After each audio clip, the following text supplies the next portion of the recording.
Welcome to the Heritage Foundation. My name is David Burton. I'm Senior Fellow in Economic Policy here at the Heritage Foundation. Our speaker today is Dr. George Aidi. His subject is How Socialism Destroyed Africa. Dr. Aidi is president of the Free Africa Foundation and for nearly 20 years was a distinguished economist in residence at the American University. He's the author of 6 books. In chronological order, they are Indigenous African Institutions in 1991 with a revised edition in 2004, The Blueprint for Ghana's Economic Recovery in 1997, Africa Betrayed in 1992, which won the 1993 H.L. Mencken Award for the Best Book of 1992, Africa in Chaos in 1998, Africa Unchained, Blueprint for Development in 2004, and Defeating Dictators, Fighting Tyrants in Africa and Around the World in 2011. Our paths first crossed in 1986 when I was the editor of a journal on developmental economics called the Journal of Economic Growth, which was a site project. Dr. Aidi published 4 articles in that journal, and one was on agriculture in Africa, one was a book review, another was a blueprint for Africa's economic reform, and the third was the political economy of reform in Africa. He has a depth and breadth of knowledge about developmental issues in Africa that I think is genuinely unmatched. He's written for many newspapers, the New York Times, the Washington Post, and the Wall Street Journal. He also writes a lot for African-owned publications that we're less familiar with, the African Letter, African Continent News, African News Weekly, the African Forum, among others. He has taught at Wayne State College and Bloomsburg University in Pennsylvania before he was at AU. He held a national fellowship at the Hoover Institution in 1989 and in 1988 through 1989, and was a Bradley Scholar here at the Heritage Foundation in the late 1980s. He founded the Free Africa Foundation in 1993 to serve as a catalyst for reform in Africa. In 2008, Dr. Aidi was listed by Foreign Policy as one of the top 100 public intellectuals who are shaping the tenor of our time. He holds a Bachelor of Science in Economics from the University of Ghana in Legon, an MA from the University of Western Ontario in Canada, and a PhD from the University of Manitoba. Please join me in welcoming Dr. George Aidi. Well, thank you very much, David, for inviting me to this event. And I also would like to thank you for finding some time to come and listen to me. And as David said, I was a Bradley Scholar here at Heritage Foundation in 1989. Actually, I was on loan from Bloomsburg University, and I was supposed to go back after a year's stint here, but I never went back. And I'm sure you would like to know why I didn't go back, but let me say that I didn't go back because the environment, the intellectual environment there was extremely very hostile towards my views. And what were my views? My sin was that I was preaching this message that African leaders had failed and betrayed their people. That was my sin back then in 1989. You may marvel at this, but still, the environment and the intellectual environment is still hostile towards this particular viewpoint. But we cannot sweep this under the rug. We have to say this because Africa's salvation needs us to speak very frankly about Africa. And it's always important to make a distinction between African leaders and the African people. The leaders have been the problem, not the people. And saying that the leaders have failed Africa doesn't mean that you hate black people. This is important because I always tell people that, look, we've had exactly 309 African heads of state since independence in 1960. And I would challenge anybody to name me just 20 of them who were good leaders. Of course, you mentioned as Mandela and a few others, but nobody can go to 20. And what does that mean? It means that the vast majority of the African leaders betrayed and failed their people. Now, back then in the 1960s, these leaders chanted, "Free at last, free at last." They had won independence for their respective countries. New flags unfurled to the sounds of new anthems. Currencies bore their portraits. They had fought gallantly to win independence for their respective countries.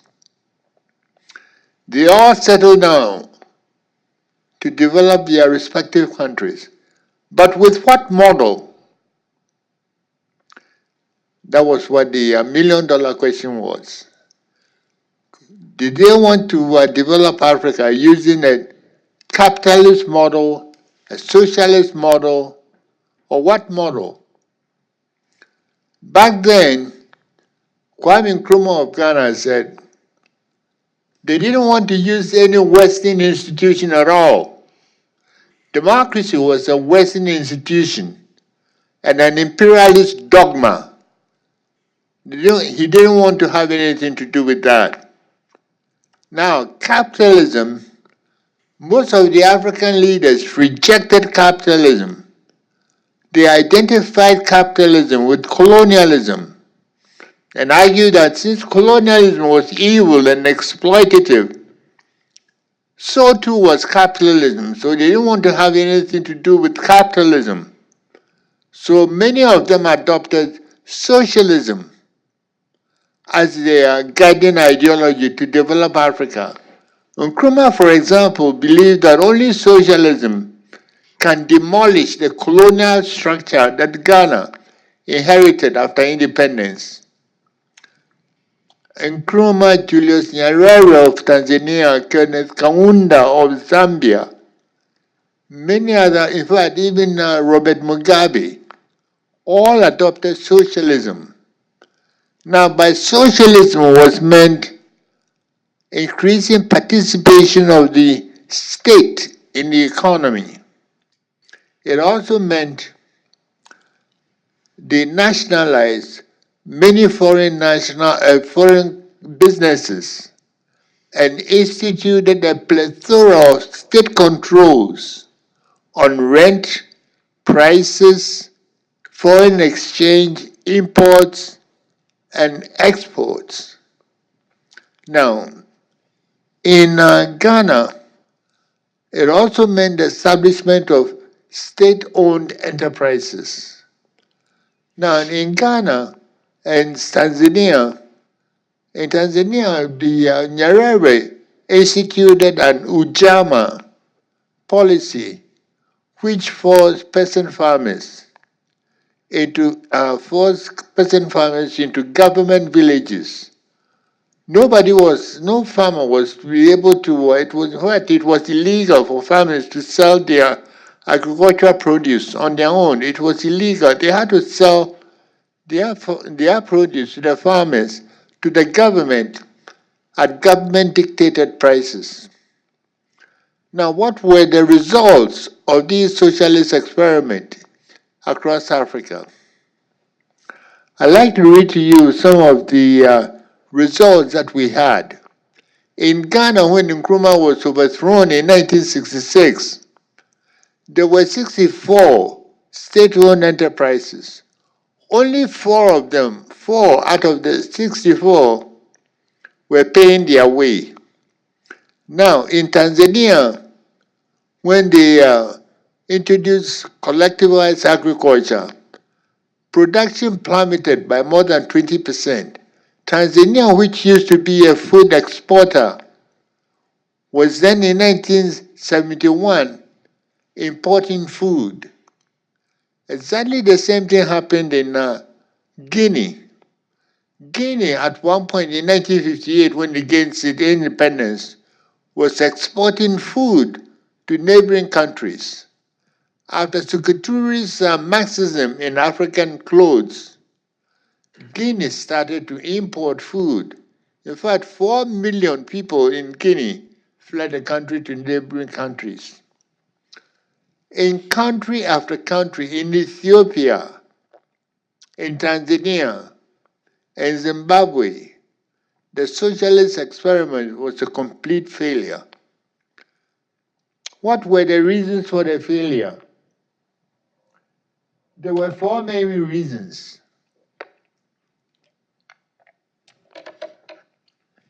The first one was the exploitation and suppression of the peasant majority. In many countries, the peasant farmers were exploited. Take Ghana, for example. In 1984, cocoa farmers in Ghana were receiving 10% of the world market price for their cocoa. In Gambia, peanut farmers were receiving 20% of the world market price for their peanuts. Let's go all the way to Tanzania. In Tanzania, cashew nuts farmers were receiving only 30%. Now, this was exploitation. It was meant to extract wealth from the rural folks. And that wealth was supposed to be used for general development for the country. But it was never done. Now, if you go to Ethiopia as well, Ethiopia had a villagization process where farmers were moved forcefully into government villages. Now, the result, you may remember, in the 1980s, there was famine in Ethiopia because the farmers refused to produce for government outlets. The second reason why the socialist experiment failed in Africa was because of administrative ineptitude. So many state-owned enterprises were acquired haphazardly. There was little planning, and the blunders were just horrendous. Let me give you a couple of examples. In Ghana, for example, the government set up a mango canning factory, but the capacity of that factory exceeded the entire world trade in canned mangoes. In Somalia, the Italians built a banana boxing plant, but the amount of bananas needed to make the plant break even exceeded the country's entire output of bananas. In Ghana, the government set up a state farm operations. Now get this, the state farms in Ghana barely produce enough food to feed its own workers, let alone the nation. Now, when the Yugoslavia helped build another mango canning factory in Ghana, they discovered that the supply of mangoes came from a few trees scattered in the bush. There was no planning. And Ghana also built a sugar factory. And after the sugar factory was completed in 1976, it stood idle for 1 year because it lacked a water supply system. So many of these factories were simply put up without any planning at all. Now, there was some of these factories were supported by USAID and the World Bank and also many Western donors. Here's one of my favorites. Norwegian aid officials helped Kenya build a fish freezing plant for the Turkana tribes people in northern Kenya. They all thought that, you can build a fish freezing plant, it will provide employment for the Turkana tribes people, and it will also provide, frozen fish for daily consumption for the Turkana tribes people. They spent $21 million to build a fish freezing plant. When it was completed in 1976, they discovered a very small problem. And that problem was that the Turkana tribes people, they don't fish. They raise goats. It was a complete disaster in northern Kenya. Now, I can multiply this example many, many times. The third reason why the socialist experiment failed miserably in Africa was because of venal tendencies. The socialist program created, with its horrendous amount of controls, created shortages. And the shortages provided mining opportunities for illicit enrichment by the ruling elites. For example, import controls was the most lucrative. Anybody who wanted to import something into, say, Ghana or Nigeria had to pay a 10% bribe to the Minister of Trade. And so the ruling elites used the socialist controls to enrich themselves. And it was not only the ruling elites, but also the leaders who were pushing for the socialist agenda. And this is one of the reasons why a lot of Africans are very angry about this, because socialism will only save Africa. That's what they told us in the 1960s. Only socialism will save Africa. But then guess what? The type of socialism that they practiced was a peculiar form of Swiss bank socialism that allowed the head of state and a cohort of ministers to rip and plunder their treasuries for deposit in Switzerland. Now, go to Zimbabwe.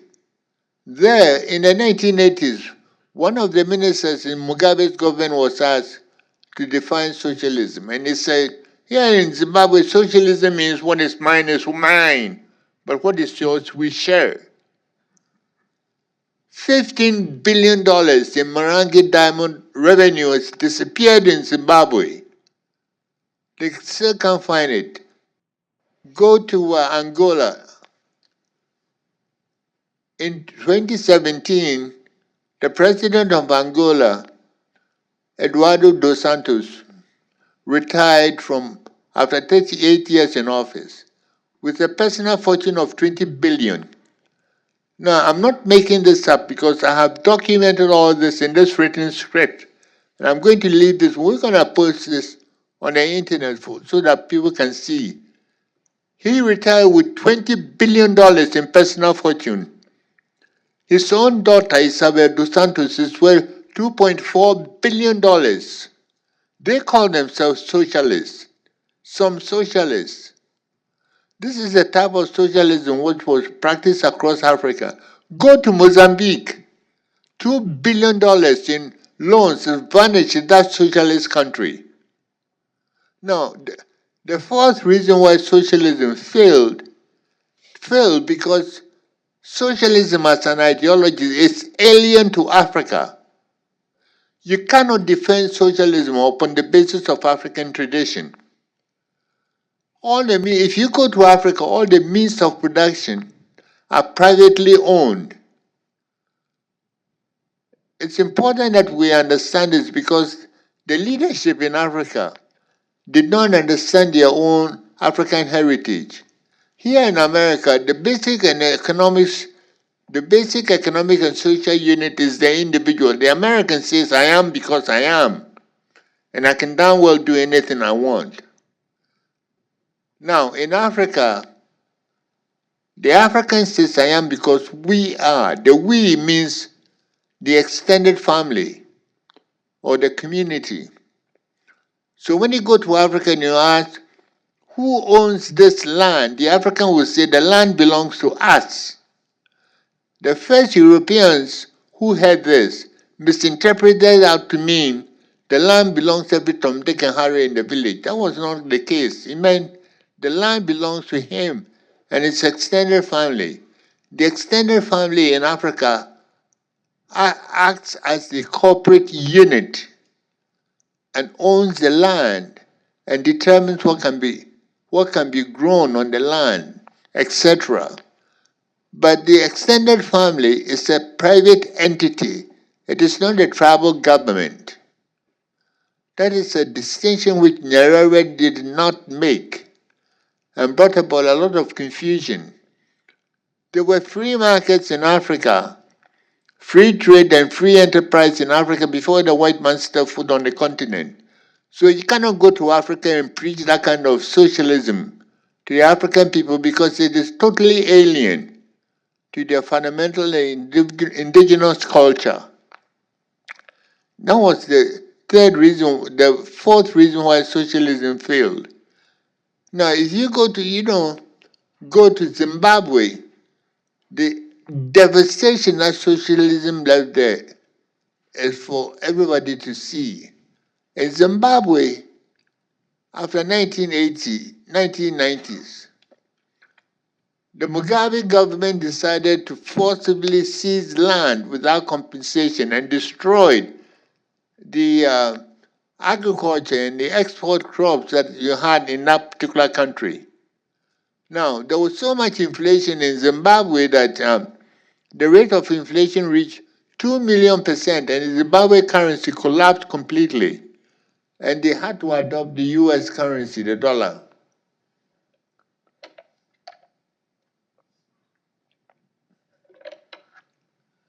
Now, move next door to South Africa, and South Africa seeks to repeat the catastrophic mistakes that we made in elsewhere in Africa. South Africa wants to amend the constitution and use that constitution to seize commercial land. South Africa break away from the ruling ANC, the Economic Freedom Fighters, seek to nationalize the Central Bank of South Africa and also nationalize all new discoveries of oil and gas in South Africa. Now, this is inexplicable. Albert Einstein once said that, insanity is doing the same thing again and again and again and expecting different results. But lunacy can be defined as doing the same stupid thing again and again and expecting the same stupid results. You don't have to go very far from South Africa to see the devastation that socialism left across Africa. And the reason why I'm speaking forcefully about this was that socialism left two pernicious legacies across Africa. The first one was it created this mentality that it is government that must solve all problems. So if you advance any problem, it's the government which comes up with a solution for it. Tell the government to cut government spending, and it will set up a ministry of less government spending. This actually happened in Mali. Tell the government to improve transparency. In Tanzania, set up a Ministry of Good Governance. Tell the government to place more reliance on the private sector. And this is what Ghana did. In 2004, Ghana set up a Ministry of Private Sector Development. Now, that mentality is still pervasive in Africa, and that is the government hasn't solved problems. The government has been the problem in Africa. The second enduring legacy that socialism left is that socialism entailed the establishment of an infrastructure to give effect to socialism in Africa. Now, that infrastructure was never dismantled. it is still in place in many parts of Africa. And that has led to a phenomenal expansion of government bureaucracy. Now, in country after country, you're dealing with bloated bureaucracy. In Zimbabwe, you have at least 74 ministers and deputy ministers.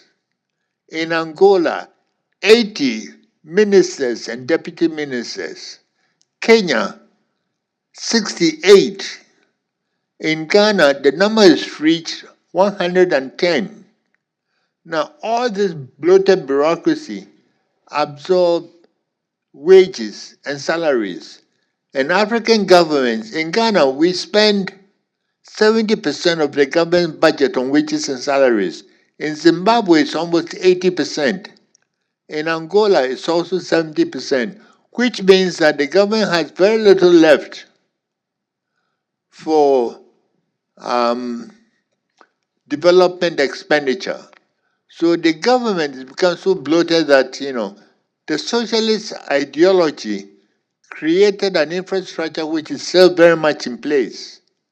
Now, one of the things that we need to do if we want to move Africa forward is to find a way by which we can dismantle this socialist ideology and the infrastructure that is still strangulating many African economies in Africa. And I'd like to end here, and I'm sure that you have plenty of questions to ask. Thank you very much. Thank you, George. We do have time for some questions. Let me just say a couple quick things. First off, a written version of this talk will be available on our webpage in the next day or so on the event page where you would also watch the event. I would ask that anyone who's going to ask a question, please state their name and any institutional affiliation, and if you could just raise your hand. Steve. Steve Enton, Tax Foundation. In the 50s, 60s, and 70s, the Western universities, such as London School of Economics, Sorbonne, and others, to which many African students went, were very much socialist in their teachings about economic development. Has any of that changed in recent years?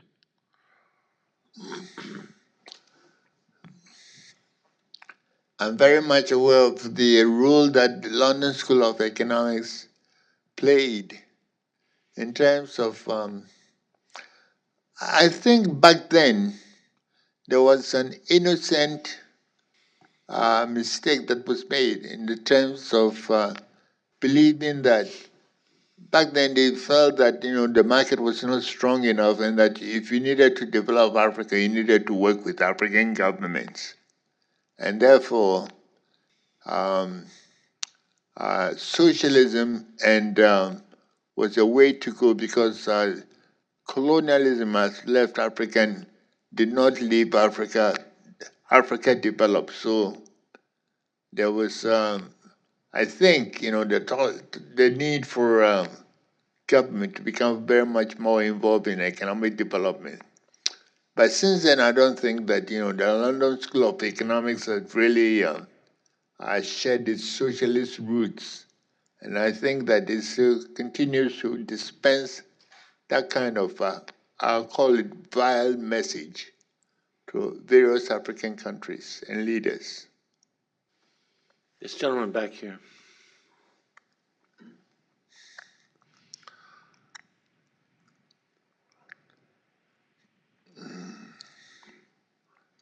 Thank you very much, Dr. Ayite. It's Fred Oladende with the Foundation for Democracy in Africa.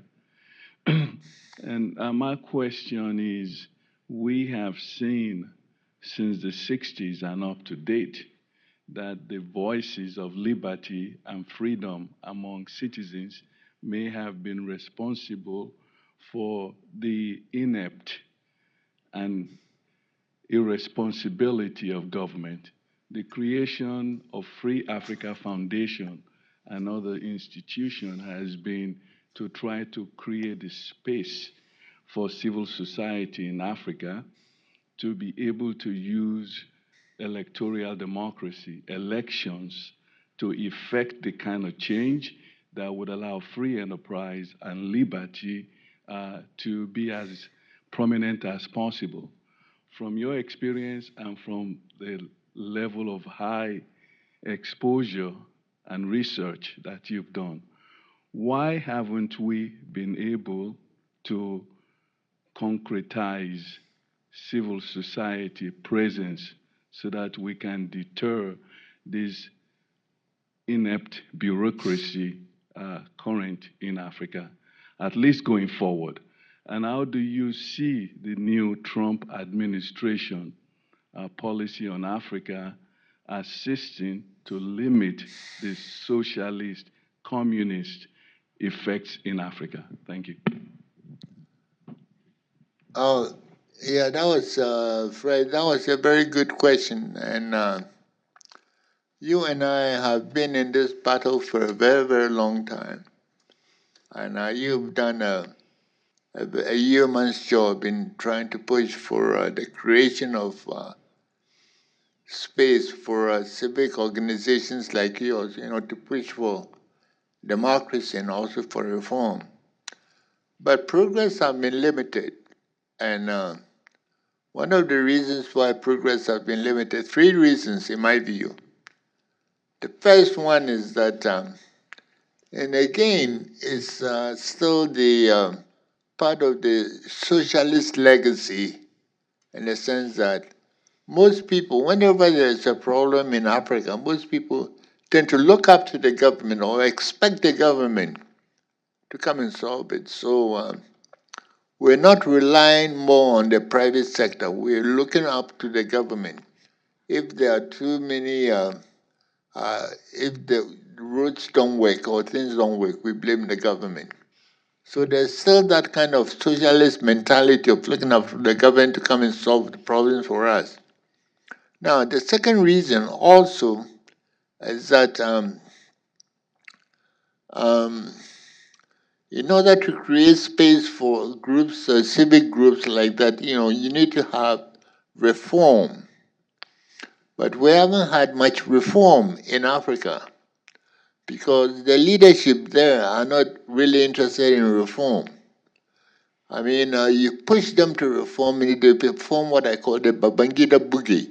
One step forward, three steps back. They're not interested in reform because they know they have done bad. Look, if they open up the civic space for people like you and me, we're going to expose their corruption and we're going to expose their human rights abuses. So they're not going to open up that space.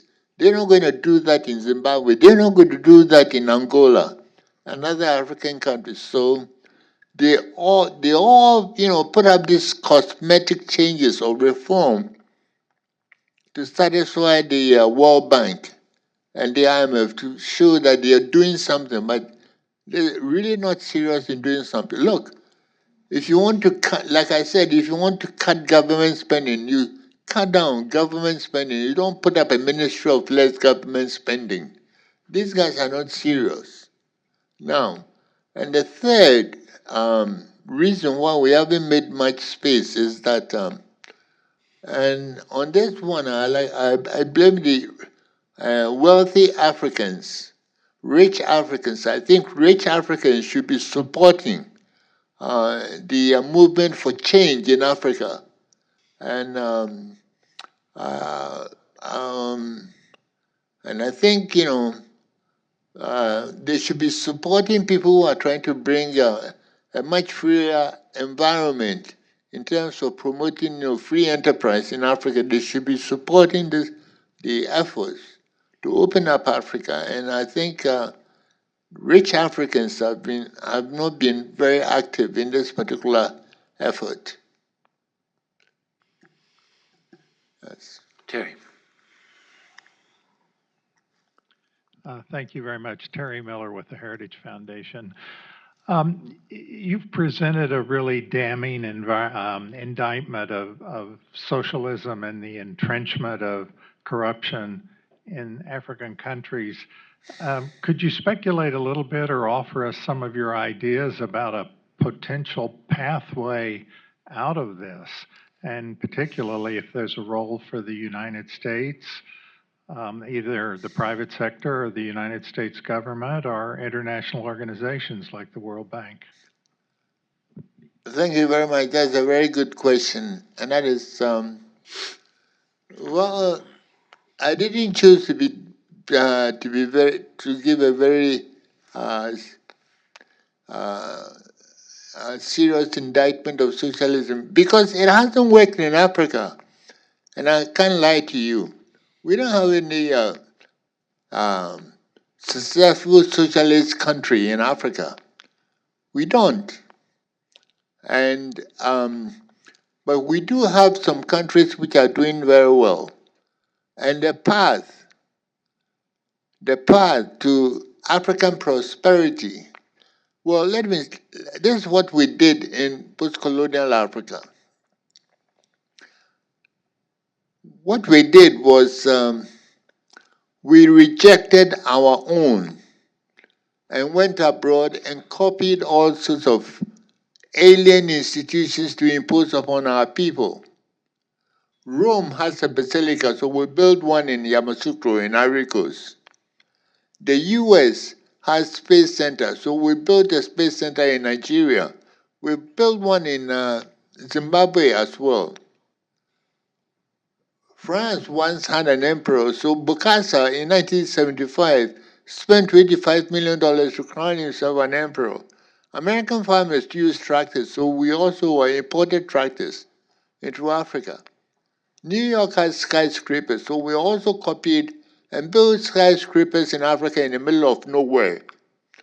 I can go on and multiply so many of these. Nigeria, Babangida, once said that the US has two political parties, so he created exactly two parties for Nigeria in 1993, one a little bit to the left, one a little bit to the right.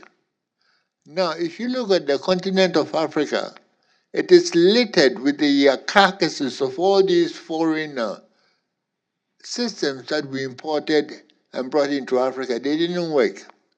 So what is the way forward? I have always argued in my books that the way forward is for Africa to go back and build on its own indigenous institutions. What are its indigenous institutions? There were free markets in Africa. I don't have to tell you that. You can go to any African country. Go to the village market. You'll find a village market there. Market activity in African villages have been dominated by women for centuries. That's part of our culture. That's part of our history. There was free enterprise in Africa. There was also free trade in Africa. All these institutions are there. We never build upon them because the first generation of African leaders said free trade, free enterprise, and free markets were Western institutions. In fact, in 1982, we were blowing up markets in Ghana. Why? Because the military dictator at that time, Jerry Rawlings, dismissed markets as dens of profiteers and was blowing them up.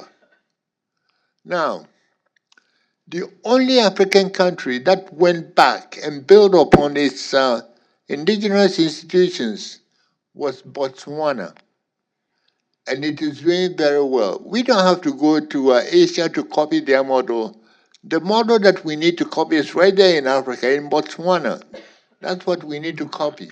And that is the way forward, by building upon our own indigenous institutions of free markets, free enterprise, and free trade.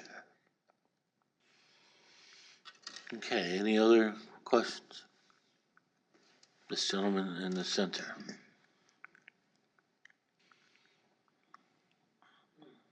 Thank you for the talk. My name is Alexander Hammond from the Keita Institute. So building on from that, I was wondering if you had any thoughts on the African Continental Free Trade Agreement. Hope it's expected to be implemented in the next couple of weeks or so, depending on ratifications. So just your thoughts on that, if it's a good thing for Africa, if it's a glimmer of hope for the continent. Yeah. Let me get that again. The African. What's the name of the agreement again? The And- African Continental Free Trade Yeah, Agreement. and what's your question about that? Just if you had, do you think it's a positive thing for Africa? Do you think it represents potentially a change in ideology from socialism towards free trade as most countries have signed it? Yeah, it's an excellent idea. I'm all for it. As an economist, I'm all for it. That we should have a free trade agreement and consumption across Africa. And as a matter of fact, I always say that, look, in pre-colonial Africa, we didn't have any barriers. I mean, we traded freely among ourselves. There was one trans-Saharan free trade routes. In fact, there were free trade routes crisscrossing the continent that moved people and trade our goods around without any hindrance at all. So this is what we should have in Africa. So I'm all for it, but right now that free trade agreement, Nigeria is opposed to it. South Africa doesn't want to sign on to it. And also we need to do some preparatory work and do our homework well. You just don't get up and say that we've signed a free trade agreement. That's what the AU did. In terms of, you want to make sure that you harmonize trade. I mean, if you're in, let's say, Cape Town, for example, how do you sell goods in Kampala? You want to make sure that at least you have roads that can lead you from Cape Town to Kampala, or you have railways that can link you, or even telephones that can link you, or at least you have some common banking system or currencies. See, we haven't done that kind of homework to make sure that we can facilitate that kind of trade. I mean, look at West Africa, for example. West Africa, we're supposed to have ECOWAS, and we're supposed to trade freely among ourselves. But even if you want to move from, say, Dakar to Lagos, it's almost impossible because you don't even have one road that would take you through all these countries to go there. So, sure, we need to have the customs union. That is something which will boost African development very, very, very fast. But we haven't done the preparatory work. Maybe we should start with the regional economic units like ECOWAS in West Africa and also the East African Economic Community and then the Southern African Economic Community. Make sure that those regional units are working before we bring all of them, the three of them together for a continental free trade area. All right, anybody else? This gentleman. Hi, Eric Myers with Global Cotiva. You talked about one of the legacies of socialism and communism in Africa is the bureaucracy, the ingrained. You talked about the 110 ministers. I think it was in Angola. But how do you go about changing that when to come to power there, you're a product of that system, and you probably wouldn't be the leader unless you promised a lot of people those ministries and that thing. My point is, you don't become the leader unless you play that game. So now you're a product of that system. How do you go about changing that? That is the $1 million question, and that is what I said that it's going to be an enduring legacy which is going to hold us back, because I am all for, and I'm sitting on my pins and needles wishing that Abiy Ahmed of Ethiopia can succeed, because one of the ways by which you can bring reform, we want to make sure that reform is not too much, identified with one person. Because if you are too much identified with one person, it will give people the idea that if they get rid of you, then they will be home free. Look, let's face it, and let's face fact. In many African countries, we don't have a government. What we have is what I call a vampire state or a mafia state. It's a criminal enterprise. if you want to understand why the real US is rich and Africa is poor, ask yourself this question. How do the rich in the two places make their money? Here in the US, the richest person is Jeff Bezos. He's the owner of Amazon.com. He has something to show for his wealth. Now let's go to Africa. Who are the richest? The richest are heads of state and ministers. And quite often the chief bandit is the head of state himself. It's a criminal enterprise. So how do you reform that system? How does the head of state reform that system? Even if he does he get rid of the ministers? Look at what is going on in Angola. You have Lorenzo, who was part of the Dos Santos ruling elite. I don't know how, can he really clean up the system? Well, he's trying, but he can't go very far. Look at Zimbabwe. How do you clean up the system in Zimbabwe? The current president of Zimbabwe, Emerson Mnangagwa, was Mugabe's own right-hand security chief some time ago. A lot of money has disappeared in Zimbabwe. Mnangagwa knows where the dead bodies are buried. How can he clean up the system? He can't. So, but until we clean up that system, the system doesn't have any legitimacy. Until we clean that system and throw the rascals out, the rot will continue. And without reform, let me tell you this, more African countries will blow up. Look at Sudan. Look at Tunisia. Now, we're going to go through this cycle again and again and again. Look, in Sudan, for example, you have al-Bashir. The man has been there for 30 years and counting. He is worth more than $7 billion. Is he going to step down? He doesn't want to step down. But if he doesn't step down, the country will blow up. Look at Uganda. Back in 1986, President Museveni said, no African leader should be in power for more than 10 years. That was what he said in 1986. Now look at him. So how do you clean up that system? At one point, I almost gave up and I said, look, maybe what we can do is to tell them that, hey, look, we know you have done bad, so here is $1 billion. Take it and get the hell out of the way.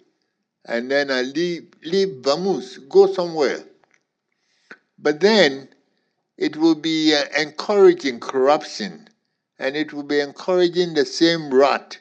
Because if you do that, how do you prevent the next rat from coming and saying that, hey, buy me out too? And then it becomes a cycle and cycle. But, this is the African, I call it the African reform conundrum. We have to find a way by which we can get, the current leaders who are there to reform the system, or find a way by which we can gently move them out of the way. You don't want to do this violently, through a revolution or through a rebel insurgency, because that ends up destroying the country. Look at Somalia. It hasn't been without a government since 1991. The country is virtually destroyed. Look at Central African Republic. Look at Congo. Now, Congo is also Congo is a country which breaks my heart. It has so much mineral wealth that the country shouldn't even be starving at all. But there are no roads in Congo. And the mineral wealth of Congo is just being plundered. They held elections, last December. And the elections were twice postponed. And when they held the elections, they said we were going to postpone elections in three opposition-held areas. And those elections will be held in March 29th. But then, when they had the elections, they declared the results February 15th, before the other three areas had held their elections. I mean, what kind of nonsense is this? This is a type of,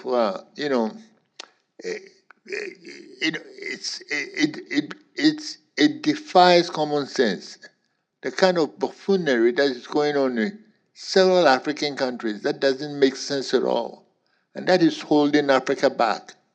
And, the sad aspect of it is that you have an organization, the African Union, which is completely useless. It is not, as compared to the Organization of American States, the Latin American counterpart is far more effective in at least enforcing transparency and some democratic principles than the African Union.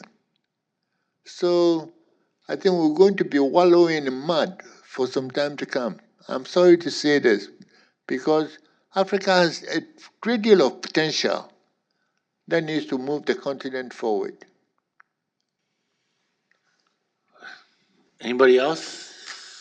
This gentleman in the front and then the back, and then that'll be it. Don't you think that all of the problems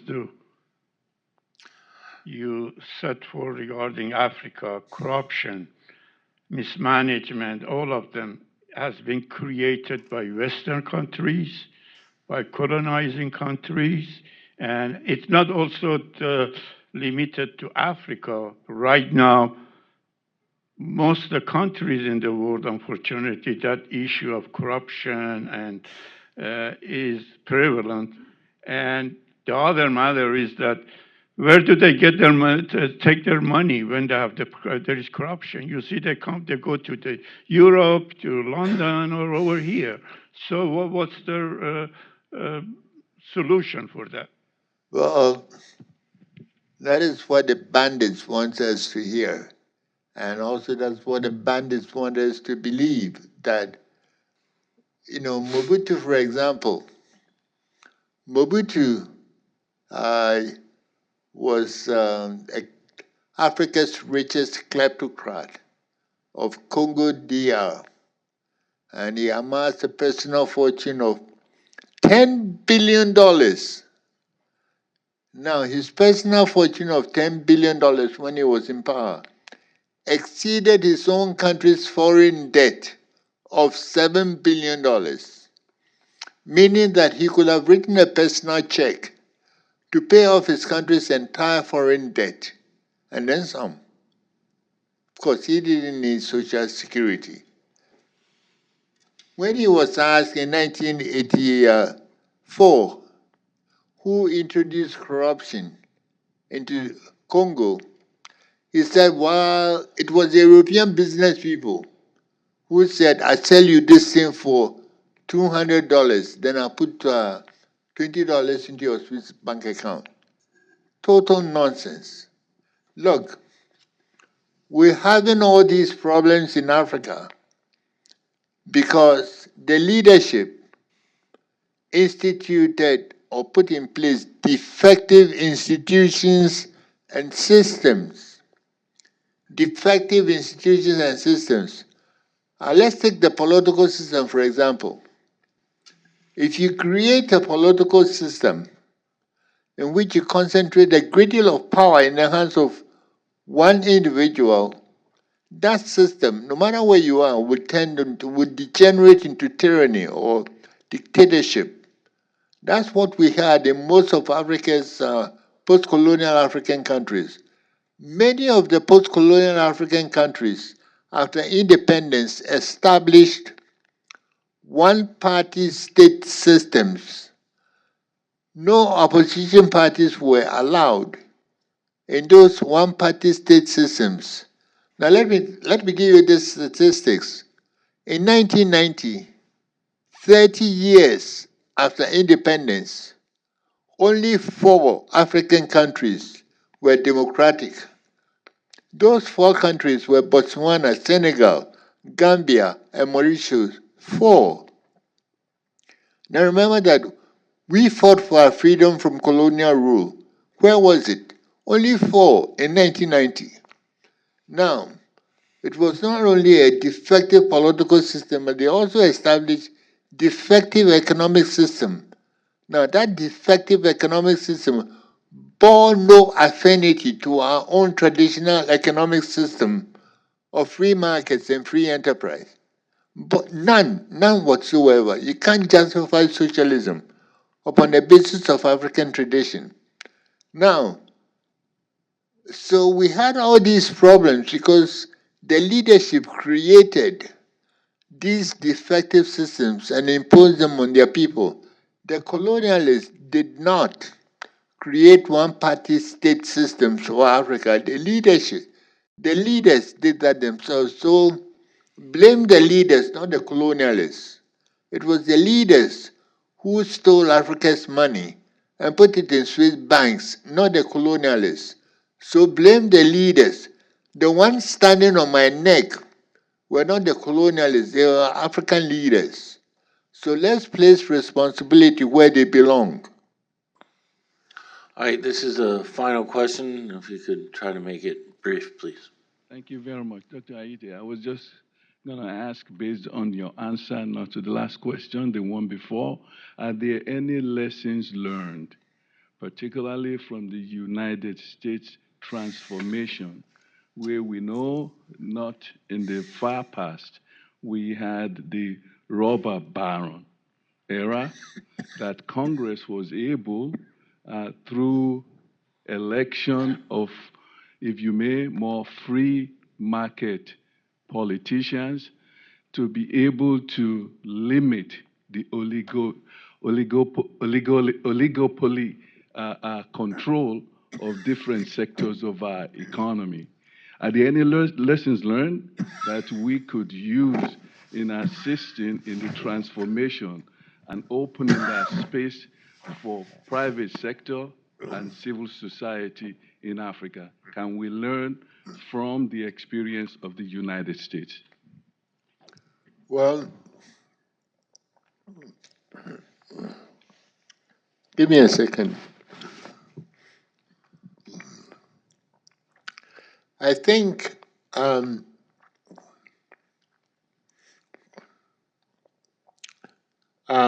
have been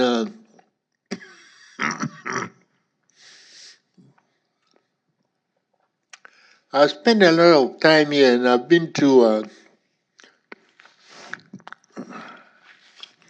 Congress, and I've testified so many times before congressional committees trying to help, and it's been very, very frustrating. Frustrating in